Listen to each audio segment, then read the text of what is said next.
On parle toujours des aides humanitaires qui passent par l'enclave ou le passage de Rafah, le passage égyptien vers la bande de Gaza. Un second convoi humanitaire a été envoyé hier dans la bande de Gaza de l'Égypte. Un premier convoi était entré samedi dans le petit territoire palestinien.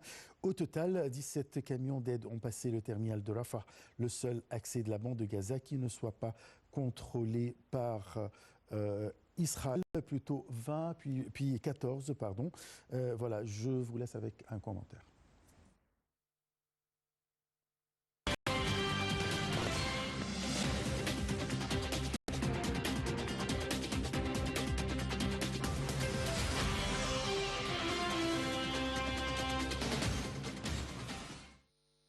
« 17 camions d'aide ont passé le terminal de Rafah, le seul accès à la bande de Gaza qui ne soit pas contrôlé par Israël.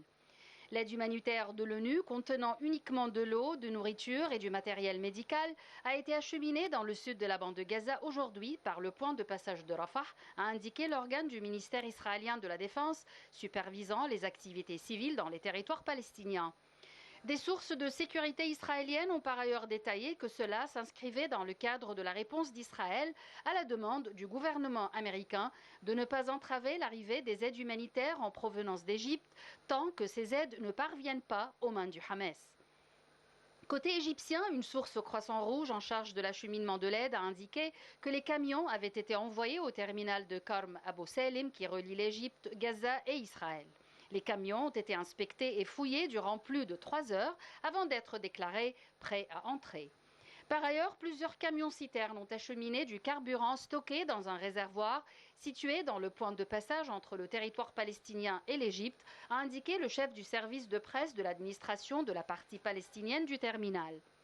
La livraison a été coordonnée via les Nations Unies, a-t-il dit, ajoutant que 2 autres camions-citernes avaient été autorisés en octobre. Les quantités de réservoir suffisent pour remplir 20 citernes, a-t-il souligné. Selon lui, les livraisons ne peuvent toutefois se faire qu'en coordination avec la partie égyptienne et avec l'accord d'Israël qui a imposé un siège total à la bande de Gaza. L'ONU insiste sur la nécessité d'acheminer du carburant, nécessaire notamment au fonctionnement des hôpitaux dans le territoire privé d'électricité.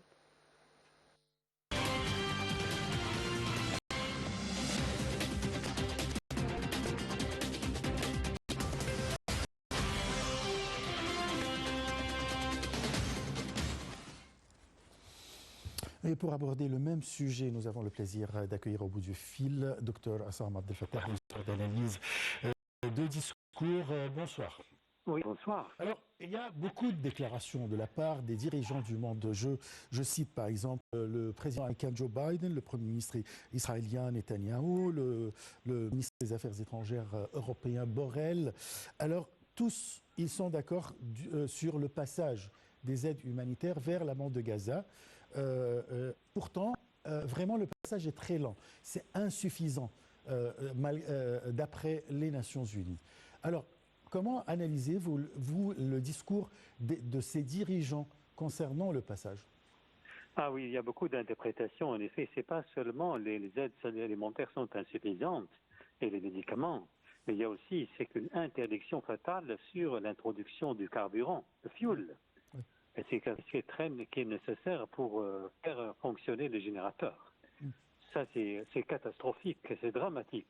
Eh bien, pour donner une justification, il faut quand même comprendre les choses dans leur contexte. C'est-à-dire que nous avons un gouvernement extrémiste c'est certainement qui prétend peut-être avoir l'intention de lancer une offensive terrestre simplement pour libérer les otages. Or, à mon avis, je ne pense pas c'est ça vraiment la raison principale. Parce que le gouvernement extrémiste veut exactement exterminer tous les Palestiniens. Et je m'appuie en effet sur un argument très important. Parce que lors des entretiens entre Netanyahou et les responsables américains, aussi Trump, il a dit, lorsque Trump lui a parlé de l'état de la solution de 2 États, un État pour les Palestiniens, un État pour les Israéliens, il a dit, quel Palestinien parlez-vous ? Il n'y a plus de Palestiniens, il n'y aura plus de Palestiniens. Donc ça veut dire qu'ils veulent annihiler complètement l'existence des Palestiniens. À mon avis, si Hamas, à titre d'exemple, libère les otages, pensez-vous que les offensives terrestres ne se feront pas ou bien ne seront pas déclenchés par Israël. C'est-à-dire, je pense qu'ils vont le faire, justement guider complètement Gaza. Et puis pour Biden, en effet, Biden est complètement d'accord. Il a envoyé deux fleurs pour intimider Iran et pour intimider aussi Hezbollah. Mais certainement, il n'a pas besoin de lancer des attaques. Mais non, du tout. Mais simplement, il n'est pas pour... Enfin, on peut dire que c'est un élément intimidant. C'est tout. Mais en ce qui concerne, en effet, l'introduction de carbone, un des prétextes, un des arguments présentés par nous et aussi Biden, qu'il dit souvent, c'est que si nous permettons le passage des carburants, le carburant pourrait toujours servir des éléments de Hamas et ça va se retourner contre nous.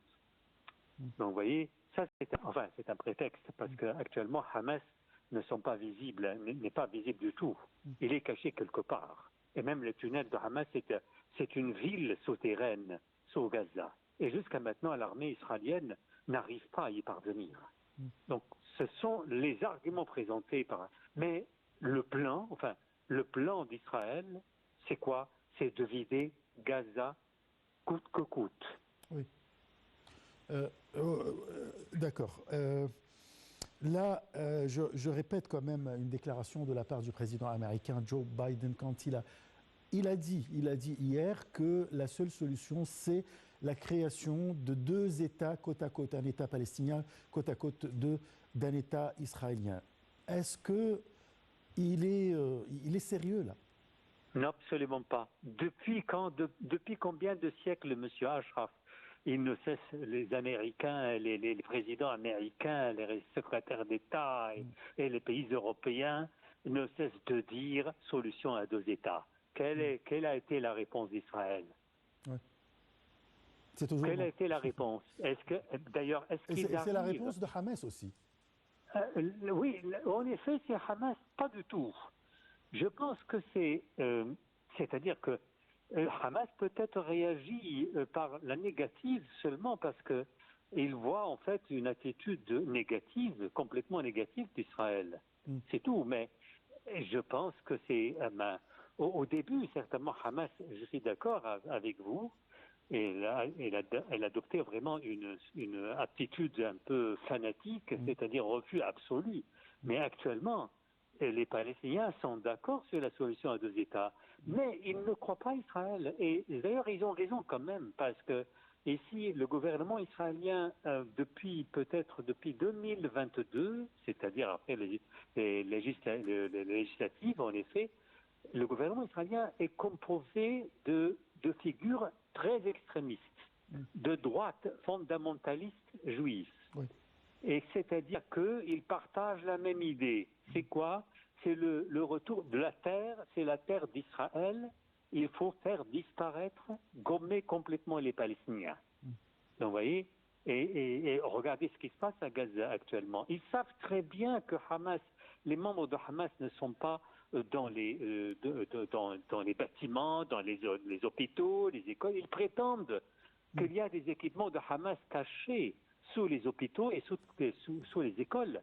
Est-ce que les Américains ou Israël n'ont pas d'équipements sophistiqués qui puissent leur permettre de découvrir si vraiment Hamas ou les équipements de Hamas sont cachés quelque part? Ils ont tout. Oui. C'est vrai. Je vous remercie beaucoup, Dr Assam Abdel Fattah. Je rappelle que vous êtes professeur d'analyse de discours. Alors, je passe à un autre sujet, ou bien un angle. Les humanitaires de l'ONU ont déclaré vendredi qu'un accord pour débloquer les livraisons d'aide à la frontière de l'Égypte avec Gaza était proche, alors que le chef de l'ONU, Antonio Guterres, a effectué une visite au terminal de Rafah, affirmant que l'aide devrait être acheminée le plus rapidement possible. Le